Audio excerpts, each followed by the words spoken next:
ऐसे हज़रात जिनको मैदा के मसाइल रहते हैं और आए दिनों उनको हैज़ा वगैरह हो जाता है, वोमिट वगैरह हो जाती है, तो एक बहुत ही पते की एक छोटी-सी हर्बल टिप बताने जा रहा हूँ। गर्मियों में मोस्टली ये हज़रात के साथ मसला होता है, हैज़ा वगैरह का मसला, या अक्सर खरबूज़ा वगैरह खा लिया, ऊपर से पानी पी लिया, या तरबूज़ के बाद पानी का इस्तेमाल, ठीक है, हैज़े की तरफ लेके जाता है।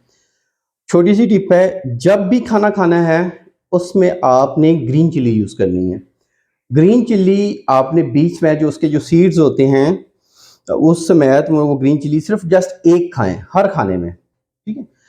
अब वो खाएंगे तो उसका जो, क्योंकि मिर्च का जो बीज होता है वो हमारा जो स्टमक है उसको हजम नहीं कर पाता, और स्टमक थोड़ा सा स्लो होता है गर्मियों में, क्योंकि गर्मियों में मोस्टली आज़ाद ठंडी चीज़ों का इस्तेमाल करते हैं तो मैदे का कोई इतना जोर नहीं लग रहा होता।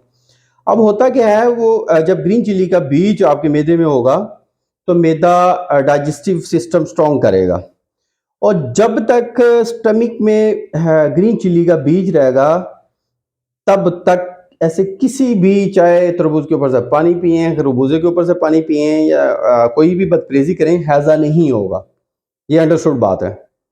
आप आज से ही ग्रीन चिली से खाना स्टार्ट करें और इंशाल्लाह दुआ में ज़रूर याद रखिएगा। थैंक यू, जज़ाकल्लाह, अल्लाह हाफ़िज़।